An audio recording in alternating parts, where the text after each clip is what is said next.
19 anos que eu sou microempresário e as microempresas não passaram tanta dificuldade como estão passando agora.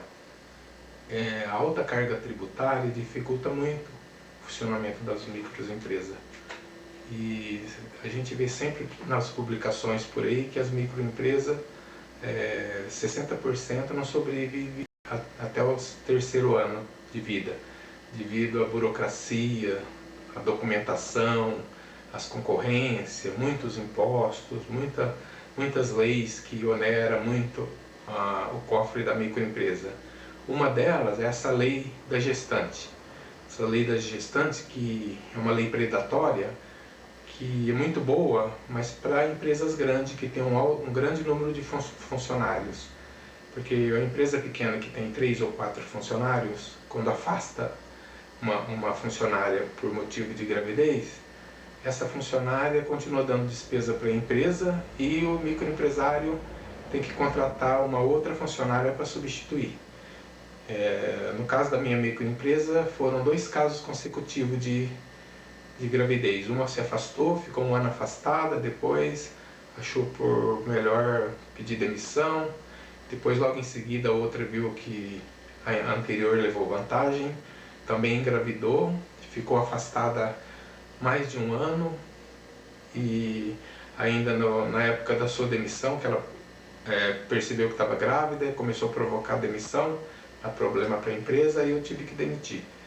Ela aceitou a demissão, ficou afastada por 6 meses, apresentou depois um atestado de gravidez, que na época ela teria que ter avisado o médico do exame demissional, ela não avisou, por esperteza, recebeu todo o seguro-desemprego, daí 6 meses apresentou uma ordem judicial para ser reintegrada, depois que ela tinha recebido o seguro-desemprego. Aí ainda no processo estava dizendo que ela queria receber tudo atrasado. E ela imediatamente foi reintegrada. E aí tudo isso aí deu despesa para minha empresa, que eu tive que recolher todos os impostos que estavam atrasados. Que na época que ela foi demitida eu não sabia que ela estava grávida, mas ela já sabia que ela estava com o exame já na bolsa. E isso aí trouxe um grande transtorno para a minha empresa, que é uma microempresa, eu tenho só 2 funcionárias, ela se afastou, tive que contratar uma outra funcionária. E ela no fim trouxe um atestado atrás do outro, atestado consecutivos, que eu achei que não tinha validade, mas não tinha como contestar, e foi ficando afastada. Ficou por mais de um ano afastada, me deu um prejuízo de 10 mil reais, eu tive que pagar os férias, 13º, todos atrasados para ela, e ainda teve uma audiência. Na audiência ela apresentou uma enxurrada de atestado médico de afastamento, que como a minha microempresa não tem um departamento jurídico, eu tive que contratar um advogado, e na hora lá, a juíza não quis saber se o atestado era válido ou não, acabou batendo o martelo, ainda eu tive que pagar mais 3 mil reais de indenização para ela, todo esse tempo que ela ficou afastada, e a juíza na hora nem deixou eu argumentar, e simplesmente aceitou todos os atestados que a ex-funcionária apresentou, atestado de ortopedista, de ginecologista, tudo que tinha direito. E ela também argumentou lá no meu ambiente de trabalho que a coisa mais fácil que tem é conseguir atestado médico. É só inventar uma história para o médico emite atestado, porque o médico não quer deixar o dele na reta. Entendeu? Então ele acaba dando atestado aleatoriamente. Numa empresa grande isso não acontece, porque provavelmente essa funcionária que recebeu o seguro-desemprego, depois queria receber de novo, apresentou um monte de atestado médico lá, consecutivos, que eu acho que não poderia ser. Numa empresa grande, provavelmente ela ia ficar a ver navios, porque a empresa grande, eles têm departamento jurídico, eles iam recorrer, ia enrolar a vida inteira e no fim não ia pagar nada. Inclusive foi um advogado mesmo que me disse isso, que isso acontece porque a funcionária, muitas vezes eles são oportunistas e aproveita porque a empresa pequena não tem departamento jurídico para contestar esses afastamentos, e a juíza na hora lá, ela faz um chorinho lá e tal, a funcionária faz chorinho e a juíza acaba aceitando e bate o martelo, Porque na hora da audiência o que eu senti é que o microempresário lá, o empregador, ele é tratado como um criminoso, entendeu? Na hora que ele vai dar o emprego ele é bonzinho, mas na hora lá da audiência ele é tratado como um criminoso. E lá as próprias funcionárias falam entre elas que uma mentira delas vale mais que 10 verdades do empregador, que os juízes são sempre a favor dos empregados. Dificilmente o empregador, ainda mais quando é microempresa, ganha uma causa, porque os juízes são tudo a favor dos empregados. E eles ainda ironizam, entendeu? Quanto isso aí, que uma mentira deles vale mais que 10 verdades do empregador na hora da audiência. Então eu precisei dar muita oportunidade para as pessoas que querem armar certos tipos de afastamento, para poder levar vantagem em cima da microempresa. Isso aí, para uma empresa grande, eu acho que é uma coisa boa, mas para a microempresa, essa lei da gestante é altamente predatória, maligna e que dá muito prejuízo.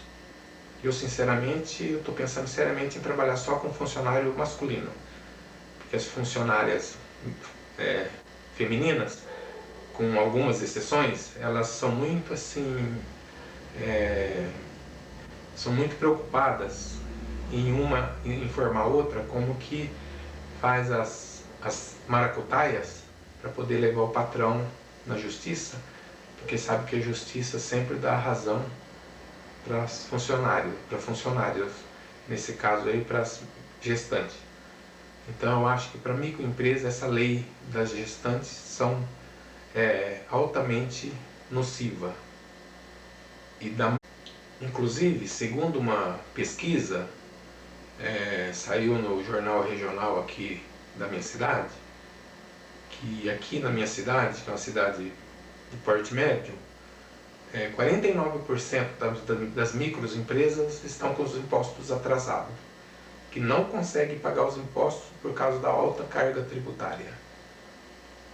E isso é consequência, é prejuízo, é desemprego, porque o microempresário, ele não abre uma empresa para ficar rico, é apenas para manter a família, pagar a escola das crianças, comprar um medicamento.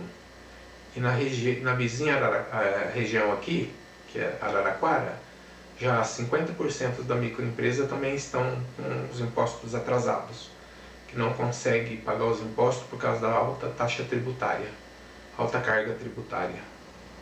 Então, isso aí para a microempresa teria que ser um regime diferenciado, porque muitas vezes o microempresário deixa de comprar um bem para os filhos, comemorar o aniversário dos filhos, da filha, comprar um presente numa época comemorativa, porque ele tem que guardar o dinheiro para pagar a gestante que está afastada.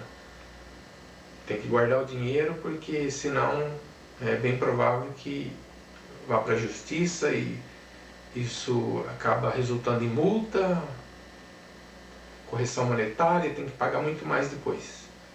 E tem um vizinho meu ainda que me disse esses dias que tem um estabelecimentozinho lá perto da casa dele, que tem 3 funcionárias. Tem uma que teve bebê já há um bom tempo atrás, diz que o menino já está grande, crescido, já andando, vai até brincar na rua, e a funcionária continua afastada. Não sabe como ela continua tendo os direitos de ficar afastada e dando prejuízo para o microempresário. Ele tem, vamos supor, 2 funcionárias, mas na verdade ele está pagando 3, porque tem uma que está afastada. Já há um bom tempo que isso está acontecendo, porque a pessoa que me falou disse que o menino já está grande, já corre para a rua, e a funcionária continua afastada, e o comerciante lá reclamando que está precisando de mais uma funcionária, mas não pode contratar porque tem esse compromisso com a funcionária que está afastada, gestante, ex-gestante que está afastada. Então isso é um absurdo. Quando era muito microempresário, essa lei para o microempresário é altamente prejudicial.